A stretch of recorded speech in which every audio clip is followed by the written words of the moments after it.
Boa noite, queridos irmãos, queridas irmãs, queridos amigos.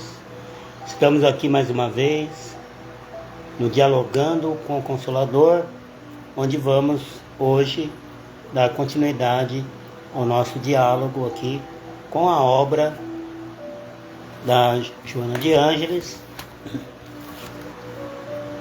Jesus e o Evangelho, à luz da psicologia profunda, psicografada pelo médium Divaldo Franco. Vamos aguardando mais alguns minutos só para ver se outros irmãos vão chegando, para que a gente possa dar início às nossas atividades.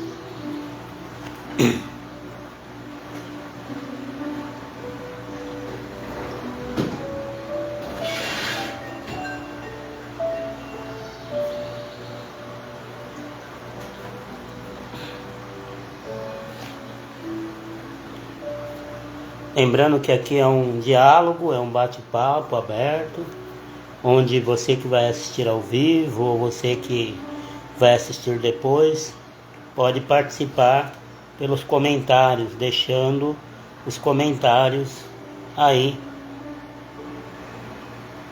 na nossa história, tá? Pode deixar nos comentários, pode participar, se quiser dizer de onde você está nos assistindo, a Casa Espírita que pertence, para que a gente deixe o nosso abraço aqui também.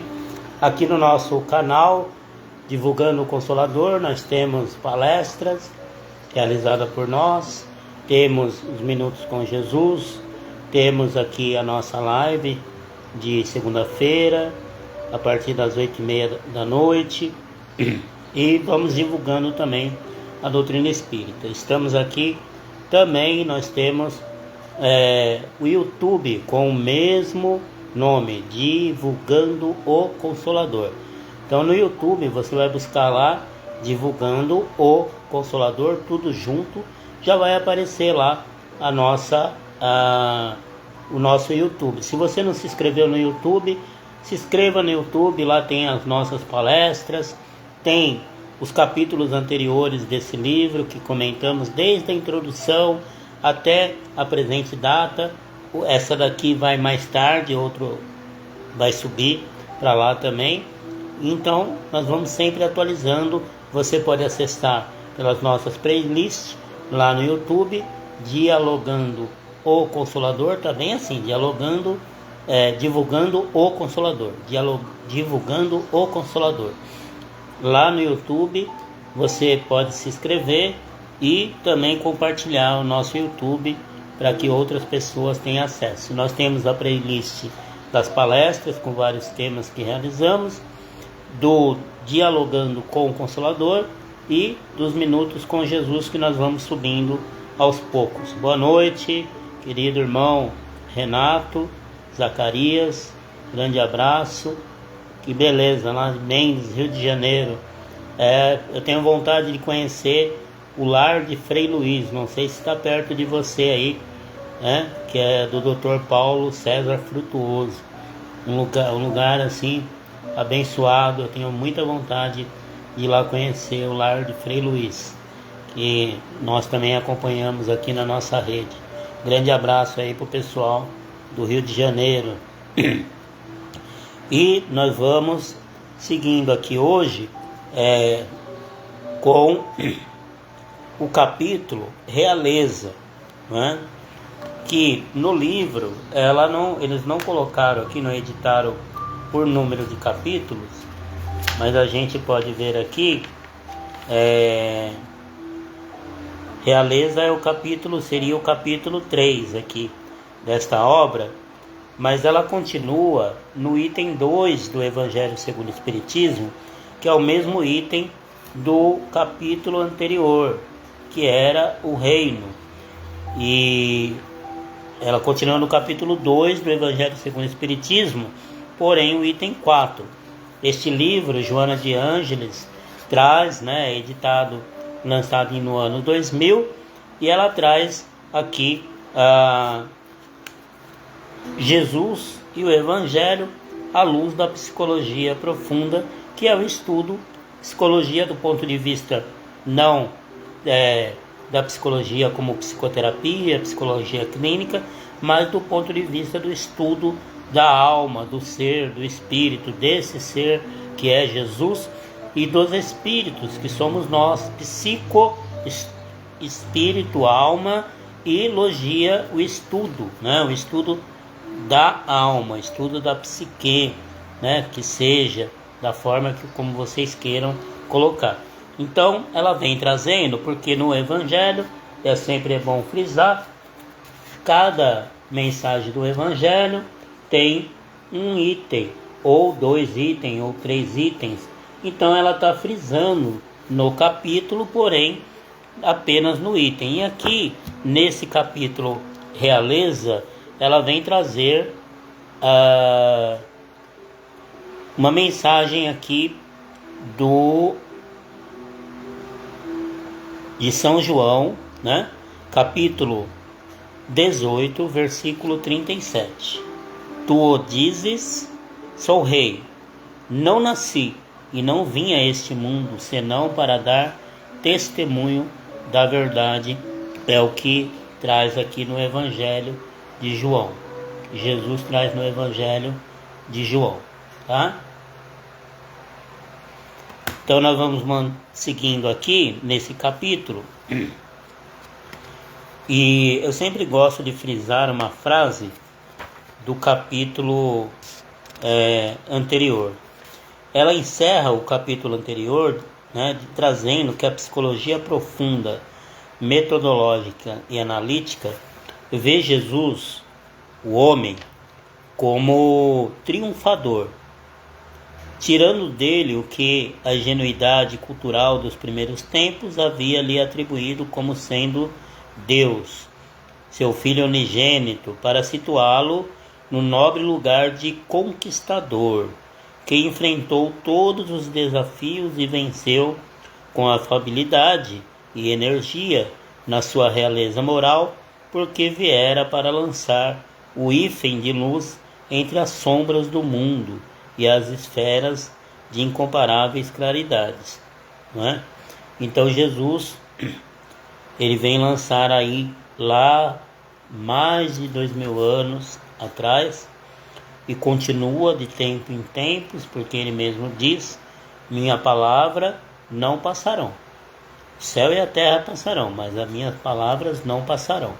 Então ele continua trazendo para nós o Evangelho que hoje está nos 4 cantos do mundo, e para nós espíritas ainda complementado com as lições dos espíritos superiores, dos espíritos benfeitores, que de tempos e tempos vem trazendo novas mensagens para nós, trazendo à luz o Cristo redivivo, o cristianismo redivivo, trazendo a nós a mensagem de luz. E Joana de Ângeles, ela é um espírito que tem aí uma especificidade assim muito interessante, que esteve com Jesus lá durante o seu ministério no Oriente, e certamente aprendeu muito lá com Jesus, e com outros espíritos, creio até com Carl Gustav Jung, porque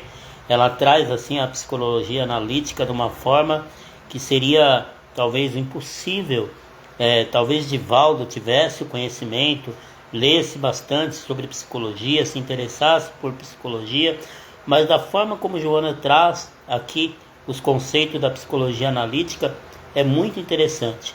Então, além disso, esse espírito, que vem, que desperta lá, ainda talvez muito antes de ter conhecido Cristo, mas que vem trazendo uma característica de um espírito já em fase lá 2000 anos, um espírito numa fase de regeneração, um espírito regenerado. Imagina 2026 anos depois, como que esse espírito já não tenha progredido e evoluído, não é? E nos deixou, através das obras de Divaldo, há pouco, e talvez siga lá no mundo espiritual, segundo alguns relatos que não são afirmativos. Esses espíritos irão reencarnar, como Emmanuel reencarnou, talvez, certamente, né, André Luiz reencarnará, Joana de Ângeles reencarnará, e dizem por aí que outros tantos espíritos irão reencarnar aí, trazendo a colaboração para que o Cristo, né, possa realmente trazer o reino dos céus sobre a terra, no sentido dessa harmonização entre todos que vivem neste mundo, começando aí realmente a regeneração. Esse vai ser a instituição do reino dos céus na terra, né? Aonde no mundo regenerador o bem vai se sobrepor sobre o mal, apesar do mal ainda existir. Muitas pessoas pensam que o mundo de regeneração será um mundo livre da maldade. A maldade vai existir, mas não tanto como hoje. E o que Joana de Ângeles nos traz é essa perspectiva desse Jesus tão próximo de nós, que nós nem fazemos ideia o quanto nós podemos alcançá-lo e o quanto nós podemos trazer para nossas vidas as suas lições. Dando boa noite aqui a Paula Teixeira, boa noite, seja bem-vinda. Se quiser deixar aí de onde está nos vendo, né, assistindo, e se alguma casa espírita, né, se você participa, para que a gente mande o nosso abraço e nós podemos aqui comentar, vamos comentando aqui pelos comentários também, se tiverem perguntas, questões, oposições, dúvidas, nós estamos aqui para bater esse papo.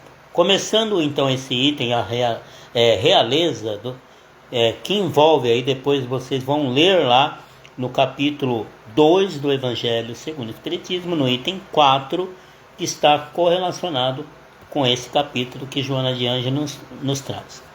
A sombra coletiva sempre impõe aos homens e mulheres que lhe padecem as injunções, mediante aquela que lhe é própria, a disputa pela conquista dos lugares transitórios de proeminência e domínio do concerto social na cultura de cada época, elevando os pigmeus atormentados que notabilizam pelas excentricidades ou astúcias, perversidades ou heranças ancestrais, para deslumbrados e iludidos exibirem o triunfo externo sobre as demais criaturas, embora muitas vezes sob o camartelos da frustração, do vazio existencial, das tormentosas ambições desmedidas. Ser rei significa no passado a conquista de uma condição que se atribuía como divina, conforme os parâmetros da loucura, apresentando-se superior aos outros, que lhe deviam prestar subserviência, como se a sua fragilidade orgânica estivesse indene à presença do sofrimento, da solidão, da amargura, da velhice, da doença ou da morte. Então, aqui ela vai demonstrando que assim, ainda existe muito isso, né? Essa questão do poder, né? Do poder, da posse, do status quo, vamos dizer assim. Existe muito isso ainda, né? Doutor fulano de tal, você tem que ver com quem você está falando, olha só com quem você está falando, olha quem está falando, né? Como se o poder, né, fosse algo infinito, como fosse algo que nos desse direito de humilhar o outro, né? Menosprezar o outro, como se o poder nos desse o direito de ser mais do que o outro. E, no entanto, como Jesus disse a Pilatos, não é? Se tens algum poder, esse poder foi meu Pai que vos deu. Ou seja, esse mesmo poder pode lhe ser tirado ainda hoje, ainda essa noite, não é? Até lá no livro dos Espíritos está, né? Quem sois vós? Responde os Espíritos a uma pergunta de Kardec, questionando os desígnios de Deus. Quem sois vós para questionar os desígnios de Deus, sendo que ainda esta noite ele pode apenas com um sopro fazer com que vós desapareça da face da terra, não é? Não é deixar de existir. E desaparecendo da face da terra, os poderes se vão, não é? Apesar de que lá no umbral ainda tem-se a ilusão de que se tem o poder de algo, não é? Tanto é que em livros de André Luiz vemos relatos lá de figuras ilustres na terra, até religiosas, idealizando terem ainda o mesmo poder. Bom, ele encontra o seu próprio avô 40 anos depois de ter desencarnado, ainda arraigado e apegado às questões do ouro. André Luiz encontra ainda o seu avô nessa situação, o seu pai que estava no umbral, né?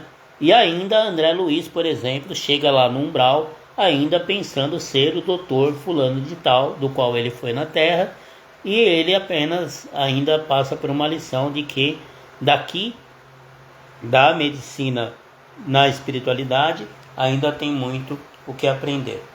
Então nós vemos hoje, e é lamentável ver homens hoje no poder, não é? Não fazendo aquilo que era proposto fazer, porque se um espírito chega em determinado poder, seja ele qual for, e é dado a ele esse cargo, essa posição, é porque tem um propósito para ele.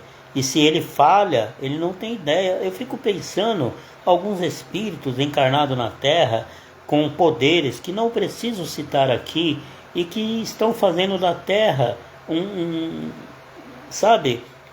lugar de tanto sofrimento, tantas misérias, por questões, né, que poderiam ser ali de uma forma de um diálogo, de uma forma como uma democracia, com uma forma de conversas e de outras formas que não trouxesse tanto sofrimento, tanta dor.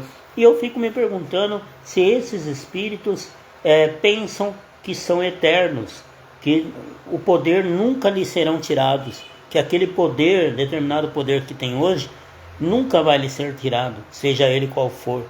Então eu fico pensando esse espírito, quando chegar o outro lado, né, se posicionando como no Evangelho segundo o Espiritismo, está aqui o relato de uma rainha de França, que quando chega lá no mundo espiritual, vê o seu servo muito acima espiritualmente do que ela foi na Terra, e ela se surpreende.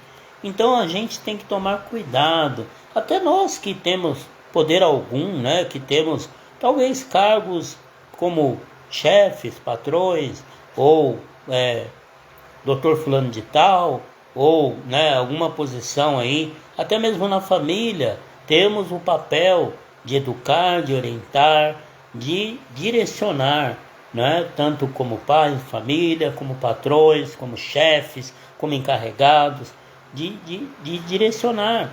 E se nós temos algum poder, esse poder pode ser tirado a qualquer momento, não é? Então nós precisamos deixar um pouco a nossa prepotência, o nosso orgulho, a nossa vaidade de lado. E a sombra que Joana de Ângeles cita aqui é realmente relacionado a essas questões de ideação, de posse, de poder, de eu posso, eu faço aquilo que eu quero, como se nós estivéssemos isentos da justiça divina. Mas se nós buscarmos lá no livro O Céu e o Inferno, nos exemplos, né, lá onde fala sobre a condição dos espíritos que chegaram do outro lado, que Kardec teve a oportunidade de investigar, em expiações terrestres, principalmente, nós vamos ver que muitos daqueles espíritos que pensavam ter poder, poder algum tinham, não é? Nós vamos ver lá o relato de um cientista muito famoso, lá que teve a época, né, que se destacava. Vamos ver de um conde, né, que foi naquela existência em que Kardec tomou conhecimento, estava reencarnado como um mendigo, mas foi um conde em outra época. E aí outros tantos exemplos de expiações terrestres por conta da própria conduta. Então, a Paula aqui, que maravilha, está falando lá de tá nos vendo, né? De Portugal.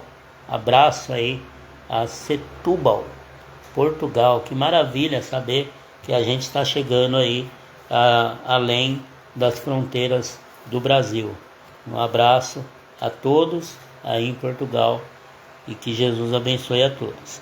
A exaltação do ego exacerbava-lhes os interesses e anestesiava-lhes o discernimento, que, bloqueado, deixava a personalidade conduzir-se como se tudo à sua volta lhe devesse obediência, bajulação, crendo-se indestrutível. Imaturos psicologicamente, tais indivíduos acreditavam nessa fantasia, disfarçando-se com indumentárias exóticas, nababas, que apesar disso não lhes ocultavam as torpezas morais e torturas emocionais.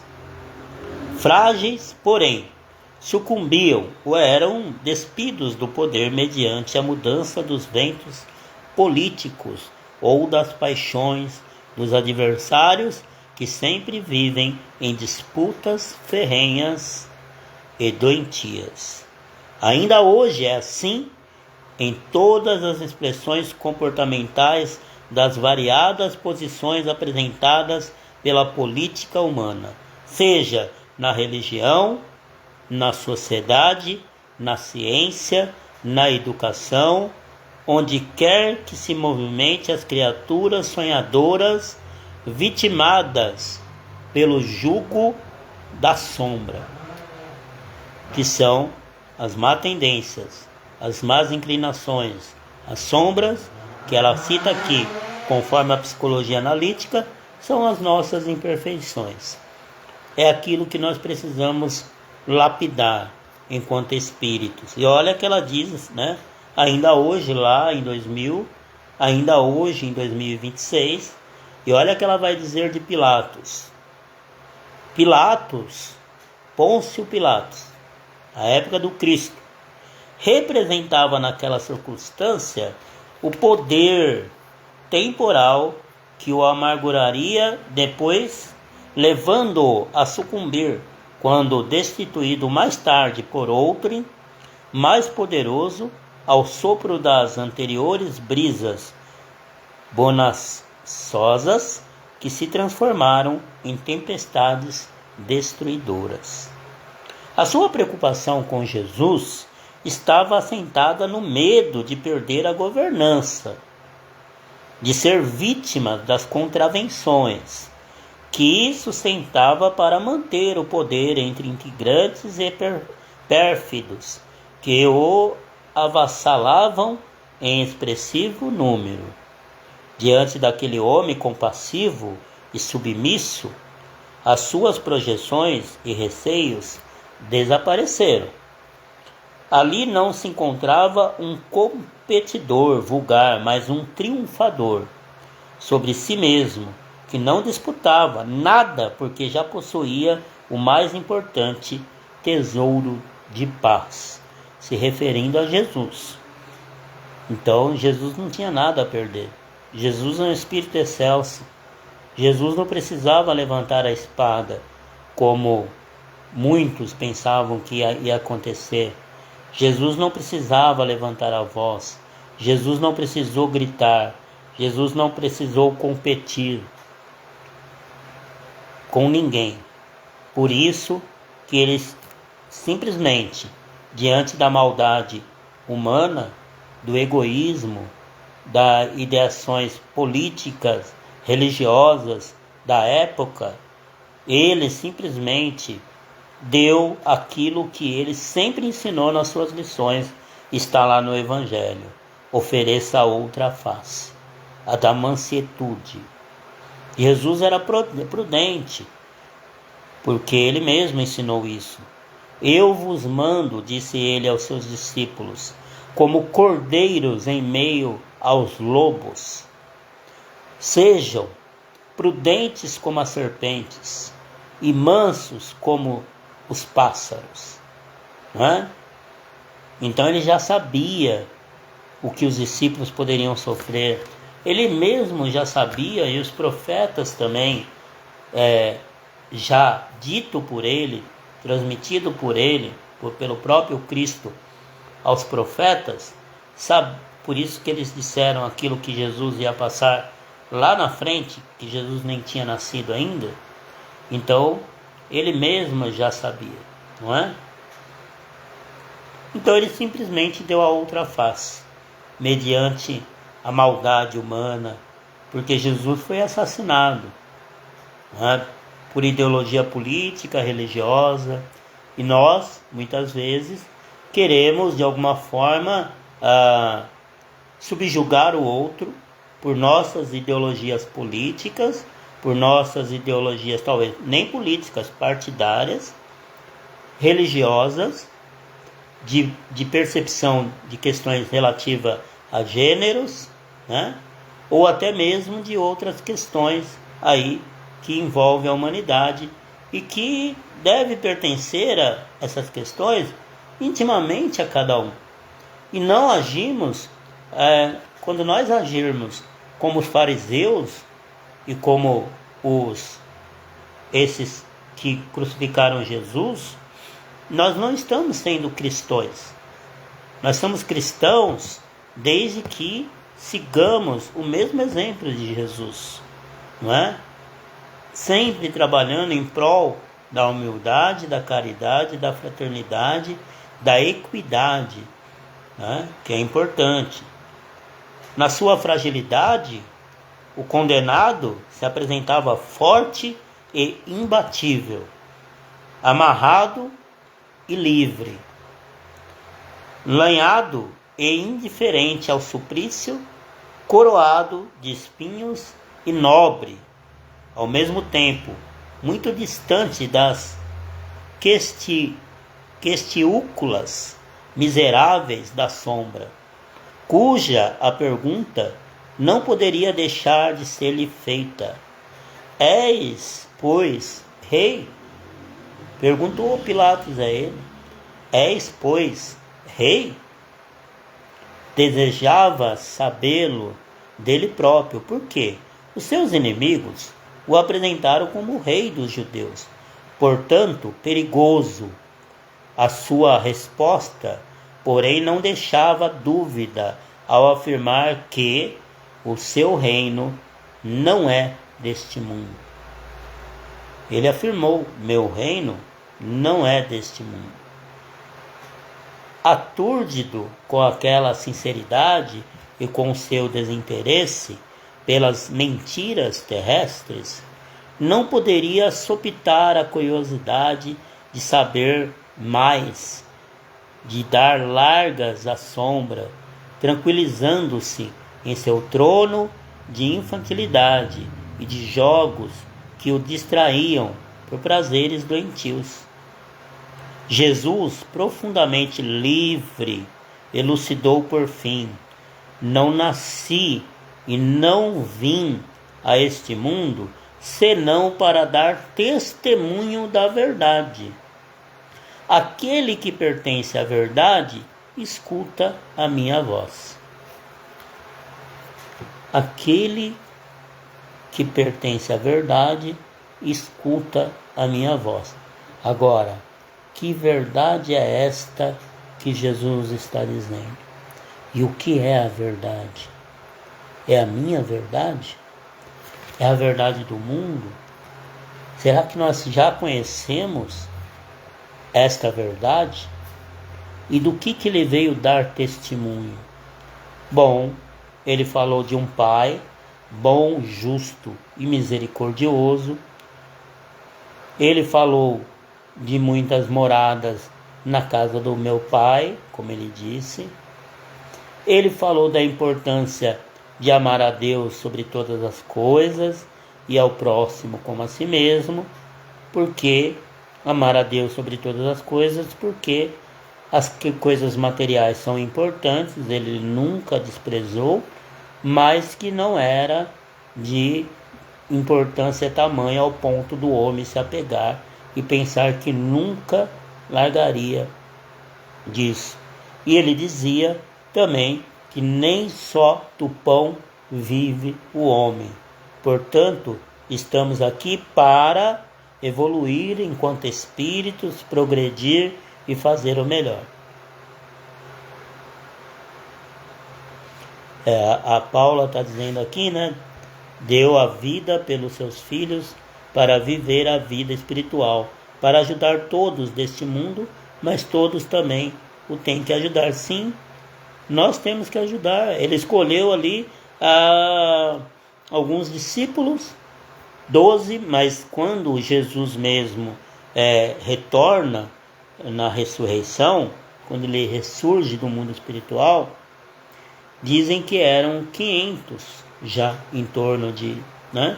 E como que a gente pode ajudar Jesus? Como? Não é? A receita ele deu, é simples. Ama a Deus sobre todas as coisas, ao teu próximo como a ti mesmo. E quando ele é questionado de que quem é o meu próximo, não é? Quem é o meu próximo? Ele usa figuras como o samaritano, que era repudiado pelos judeus. Ele usa a figura do levita, que passa distante do samaritano, ferido, né? Do doutor da lei, que se subjugava, que se achava acima das pessoas, acima de tudo, não é? Conhecedor da palavra de Deus, como ele dizia, não é? Então, como que a gente pode, né, ajudar a Jesus a tornar esse mundo melhor, a trazer para este mundo o reino dos céus, no sentido de paz? E ele disse: eu vos dou a minha paz, eu vos deixo a minha paz, não é? Tende bom ânimo, é o que ele diz. Este mundo há ainda de ter muito choro e ranger de dente. E este mundo só tem ainda muito choro e ranger de dente por conta daquilo que os Espíritos nos trouxeram: o orgulho, a vaidade, o egoísmo. Esses males que levaram Jesus à crucificação e que levam muitos ainda ao sofrimento, não é?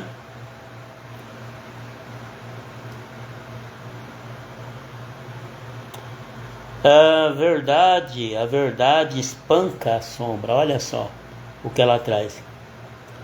A verdade espanca a sombra, ilumina a ignorância, liberta dos atavismos do inconsciente, e é a chave única preparando para a vida permanente aquele que não se extingue com a presença da morte. Aquela, né, que não se extingue com a presença da morte. Eu vou até repetir porque essa frase é maravilhosa. A verdade, porque eu perguntei o que é a verdade, né? Porque Pilatos fez essa pergunta para Jesus. O que é a verdade? A verdade espanca a sombra, ilumina a ignorância, liberta do atavismo do inconsciente. E ela é a chave única, olha só, chave única, preparando para a vida permanente aquela que não se extingue com a presença da morte, a vida espiritual.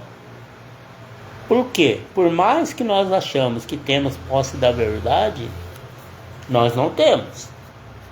Por nós que mais que muitos dizem ter a posse da verdade, não tem. Nem toda a verdade foi nos descortinada nem pelos espíritos superiores ainda.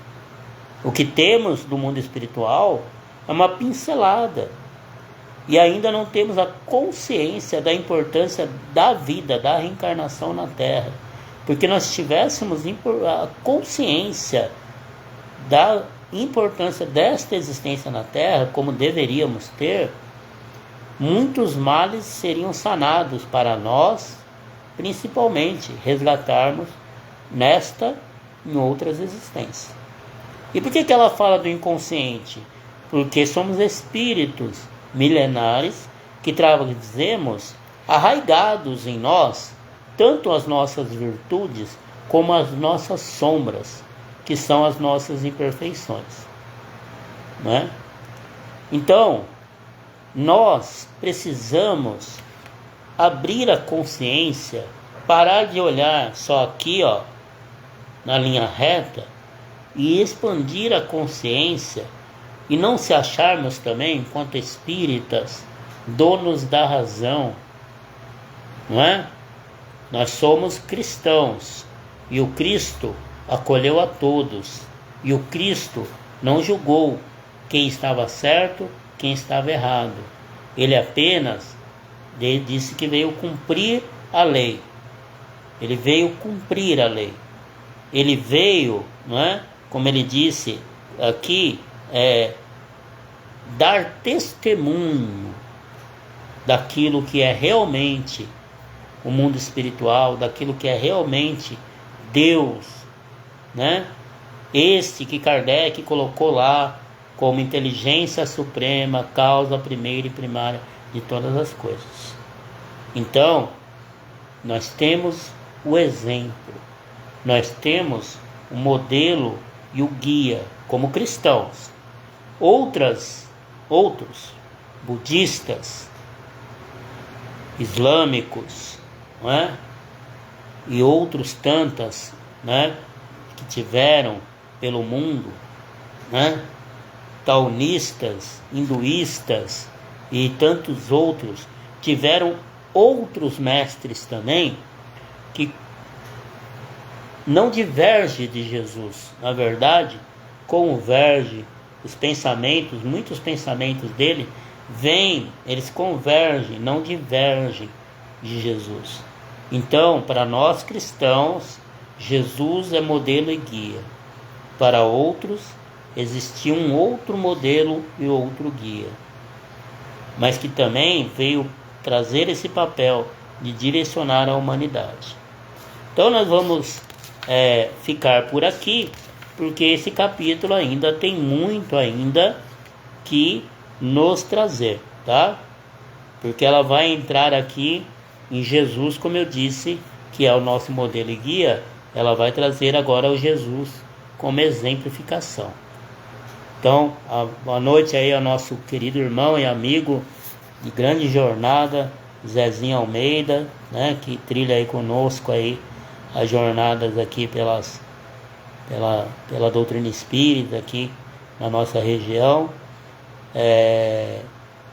A Paula aqui para encerrar está dizendo: todos juntos somos um só, como Deus fez, como o mundo é um para todos. O mundo é de todos. Então, tem um trecho no Evangelho, no Evangelho ou no Livro dos Espíritos, não me recordo agora, mas que diz: Deus, né, fez o sol para todos, para justos e injustos, para todos, assim como a chuva, assim como a terra. Não cabe a nós julgar, não é que temos que ser coniventes com o erro, mas a gente precisa ter um pouco de olhar diferenciado e ter um pensamento de compaixão, orando por essas pessoas que ainda trilham o caminho do mal, orando por esses governantes, por esses também, não só governantes políticos, mas que têm poder e que fazem mau uso do seu poder, seja ele qual for, em todos os ramos, na educação, na ciência, na religião, na política, em todos os ramos da sociedade, seja qual é o poder que tenha, que fazem mau uso, oremos por ele, para que o mundo seja melhor. E a conta não é com a gente, a conta vai chegar mais tarde, não é? Boa noite, Dona Ana, grande também amiga nossa, companheira de jornada aqui da nossa região, na doutrina espírita. Então fica aqui o nosso abraço, lembrando a vocês, compartilhem, curtam, comentem no nosso Instagram, Divulgando o Consolador, lá no Instagram não, desculpa, no YouTube, Divulgando o Consolador, temos nossas palestras, as edições anteriores dos capítulos anteriores desta obra, e temos lá no YouTube as nossas palestras também, que fazemos aí pelas casas espíritas da região, e os Minutos com Jesus. Grande abraço a todos, muita paz, muita luz, ótima semana, e orem pela terra, peçam pela humanidade, que a terra está passando por uma transição. Garanto que vocês já perceberam, através dos cataclismos que estão acontecendo ultimamente, sim, pode ser sim, o final de um dos tempos, dos fins dos tempos provisórios, né? Não o fim de um tempo todo, mas o fim de um novo tempo para um começo de um novo tempo. E que nós possamos contribuir com esse novo tempo, fazendo a nossa parte em cada cantinho que nós estivermos presentes. Muita paz, muita luz, e até a próxima semana, no mesmo dia e no mesmo horário. Abraço a todos.